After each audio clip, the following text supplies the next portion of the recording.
Hello. Okay, so today on Open Air Creative, we're going to talk about the beauty of animal messengers. So I know I've talked about spiritual connections before and given a little bit of the ways that they come in, but for me, one of my favorite ways to be connected to the spirit world is honestly through animal messengers. I think just because I've always had such a strong connection to animals, and then since going vegan, that's just increased tenfold. Just recognizing that all animals deserve respect, and the ways that I link up with their energy and all of this is just heightened. But this can happen for anybody, regardless of where your initial connection is to animals and where you want it to be, or whether you notice kind of unique things happening with animals, but then you question it. So this is one of my favorite ways for them to come through, and they often choose animal messengers because they know that I can be a bit stubborn with receiving messages when they send them. I've mentioned this before, but just the doubtful human mind will come in when the spirits come through and want to send us guidance, and it's almost like we don't feel worthy of it, or we try to push it down and discredit ourselves with it and all of this kind of stuff. So what started happening to me is I was noticing these very strong messages that would show up for me that were very different from anything that could have been my mind, my thoughts. And so I know that this can kind of be confusing when people first start realizing that there's something happening with the messages that they're getting or where their thoughts are going. It almost feels like it's coming out of absolutely nowhere. And I've heard that from other people before too, where they're like, and they don't know how to differentiate between the message that's coming in and their thoughts. And because the thing is, when a message comes in, it's not going to come in with some deep, scary, if you're a woman, it's not going to come in with some deep, scary man voice that's going to be like, you need to go do this. That's not how it works, because that would freak you out and push people so far away from the further connection that we're being called for. So often the voice will be, it's a familiar voice. It's almost like it sounds like you, but it's not you. And what I've noticed is I'll be in the hamster wheel of the human mind. My brain will be overthinking and over analyzing things or doing whatever it is on this crazy little hamster wheel that it's doing its thing on. And then out of nowhere, somebody will show up. I feel the energy and I get this big message. And it's usually a very calm but stern kind of energy that comes through. The messages are often, not all the time, sometimes they can be more detailed, but often they're quite short and almost abrupt, but not. So a message that I've gotten a fair bit at different points in my life will be this wise old elderly medicine woman will show up, and she just quickly will tell me someone's coming. And that has been, I've got a good chunk of situations, probably, when I say a good chunk, I want to say 5 or 6 different very, very intense situations in my life where she's come in and said that someone's coming, and within a short period of time, I'll end up in an interaction where somebody shows up, and it just alters my entire life in a really, really marvelous way. So one of the examples of this was after I had already been woken up to animal messengers. They started coming in. First, Arlen started showing up himself, but again, I discredited what that could possibly mean because I wasn't worthy of any of our connection. That was the story I told myself. Anytime, just pushed it away, buried it down. I'm not valid of it. So that got pushed down until he almost got fed up with me being so stubborn and not listening to him. And so he started sending crows. And so crows became a really, really apparent animal in my journey. And a lot of people who know me still will send me crow messages and crow memes and crow sayings or take pictures of crows. So crows have become a big part of me and Arlen's connection. So he was coming in through crows, and that got me a little bit more aware of just animals around, because when he showed up in crows, it was very, very different from a normal interaction with a crow. It's I'm aware that these animals are everywhere. Crows are everywhere. But when he would show up as a crow or send me a crow, it was always very, very distinct. Like, they would stare at me. They would come pretty close to me, within like a foot, max 2 feet away, and they would just park their bodies and just stare at me. And I would have nothing around me, no food, no nothing that they could possibly want. And I would get messages. Like, it was just like there was an energetic wavelength happening between us, and things would just show up. And so that's how it started. But with the voice coming in and sending you a message, so when Kaylee, who's my friend who had committed suicide when she was 14, when she started coming in, the elderly lady showed up, told me someone's coming, and I was on my way traveling through from Canada. So I was traveling at this point. I think when she started showing up with that message, it was after I left Manitoba already, and I was entering into Ontario. So I knew I only had a couple days left until I was at my destination. So I didn't know when this someone coming was going to be. I didn't know who it was going to be, all that kind of stuff. But then I got back to my sister's place, and I was sitting on my sister's deck and I was typing away, and all of a sudden I heard her show up again, and she was like, someone's here. So I was like, okay, what the heck? So I got up again, going into my human form, questioning and just wondering, this might just be a mailman at the door. So I go check the door, and nobody's at the door, and nothing was left in the mailbox. So I was like, okay, what the heck? But I clearly got the message, someone's here. So I went back out to the deck. Nobody was around. I was in the backyard by myself. No neighbors were around. Like, it was just me by myself in this backyard.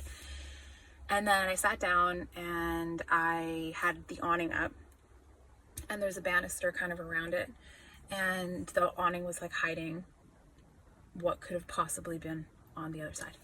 And all of a sudden I get the message, someone's here again. And I'm like, what the heck? I just checked. Like, there's nobody here. So I peeked my head. I heard a little noise, and I peeked my head out from the banister, or from the awning. And right there on the banister top ledge was a seagull that was piercingly staring at me. And right away, within seconds, I got a flash of Kaylee's face, and I knew instantly who it was, who was sending me the seagull. And then the seagull flew away right after I got the message. And I just had this beaming smile on my face, because at that point, there was no part of my human form that was doubting what this animal messenger was, or who this was. And that just increased an ability for then her to start sending me messages. I've also had really, really strong interactions with, so let's get right into it. Actually, I'm just going to tell you guys the animal messenger stories, because I think they're fascinating, and this is a conversation that I know a lot of people could actually relate to as well. So when Brigitte, who was my babysitter, who got murdered when she was 16, horrible, graphic, gruesome murder that still shakes me up thinking about what she went through to this day. And when she showed up for me, I hadn't even really been tapping into even her death at this point. I had blocked out so much, and I was still in the process of trying to crack open a childhood wound. And so when she showed up for me, I was sitting on a dock. Again, my nature loving person self was outside in nature a lot with all these. And I was sitting at a dock in Wakefield, Quebec, and I had the dock to myself this day, and I had no food and nothing around me. I think I just had my laptop and a bottle of water, and all of a sudden it was one of those days where I was trying to get a lot of like computer stuff done and zoning in on book planning stuff and all of this, and I just could not focus. It was one of those days where you're rereading the same sentence over and over again, and you're like, what is going on? I cannot process any of this. So anyways, I started reading other documents, just to like another article that I had kind of been working on, something more mind-numbing than trying to plan a book.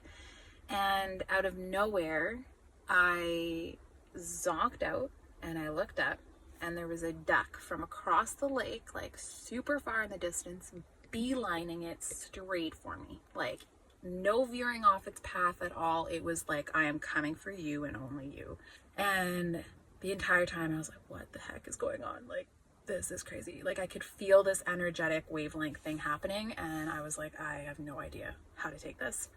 Like I said, there was no veering off. There was not another duck in sight. There wasn't a human in sight. I didn't have any food for this duck to potentially want. Like, what the heck?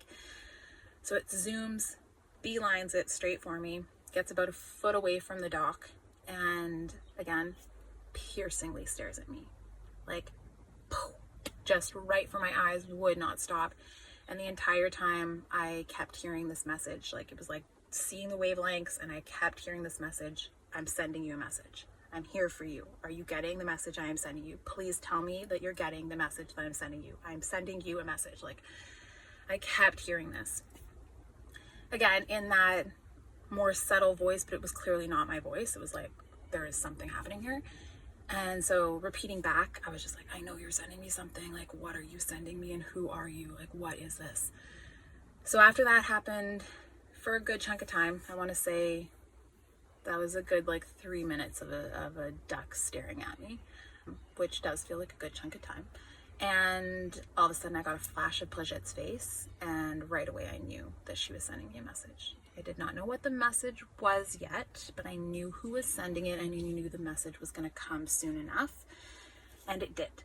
So I ended up getting strong revelations about the childhood trauma that I went through around her murder, and how it impacted my life, and how it impacted the way that I felt invalid in grieving, and how I blocked out so much, and I buried things down, I pushed things down, and everything. But it was just a massive catapult for me in the revelations of waking up to the beauty of animal messengers, and of just the spirit messages in general, and how they want to send these things, and who they send to confirm them. There's so many other ways that they can confirm them. They'll send things through different forms all the time, but for the point of this podcast, I really want to just focus on the animal messengers. And as I brought up some of these connections with others, and I've also had other animals come into my life, but we won't dive into all of that. A lot of this stuff is in the book, so if you guys want to get it, go buy that thing. You can hear all about the nitty-gritties and all the details in it. But I've heard from other people their beautiful connections with animal messengers as well. So I've heard, from one of my close friends who was also struggling with her father passing, and she kept seeing cardinals outside of her window, and her dad's favorite bird was cardinals. And she's like, I feel like I'm making things up. She's like, I feel like it's my imagination, and I'm telling myself that this is what is going on. And she's like, but then I also recognize that these beautiful, unique interactions with cardinals are happening way more than it could be possibly in my imagination to create. And so I think this is so normal and natural for us to doubt when unique interactions happen, because it's almost like I said, we don't feel valid, or we don't feel worthy, or we just actually don't understand the connection to the afterlife. And we still have so many people that want to call us crazy and tell us that, that we are making it up, or that it's our imagination, or we're, living into a fantasy, or whatever it is. But when you really dive in and you understand the difference between this, you see the source messages coming all over, and you see the guidance happening all over, and it becomes a very unique and beautiful interaction with not only you and the animal messenger that's being sent to you in that moment, but you strengthening your connection to the spirit world and the ways that they're going to deliver messages to you consistently as you continue to step into your intuition and just trust your gut feeling in this. And with this, it can also be as simple as just understanding that the animal messengers sometimes don't even come with a message. They're there to just be with you in that moment. So this can be as easy as you having a meditation session, and all of a sudden you look down on the ground and you see bugs, and you just decide to stare at the bugs for hours and just take in the beauty of critters and creatures around, and honoring what nature has for us. And when we put ourselves in these moments of stillness and solitude, or just meditation states, we can not only heighten, yes, the connection to the spirit world, but our connection to our higher self. and the guidance that we are wanting to deliver to ourselves within that. So this also just like cracks open a major code to so much more, and it starts with us really worshiping who we are and the gifts that we have, and not doubting them, not doubting yourself, not questioning when your intuition is like screaming at you for whatever direction this might be, whether this be to tap into a goal, tap into a soul's purpose, or being of service in another way, or whatever this shows up as. This is a way to strengthen our intuition so that we have more ease and flow in our life as we age, as we progress. And the more that we talk about this consistently, the more that we have these conversations be a big conversation and with other generations, then we can help the youth get to these points of beauty, of honoring themselves, honoring everything about them at younger ages, which is something I really feel like we could have all benefited from for a very, very long time now.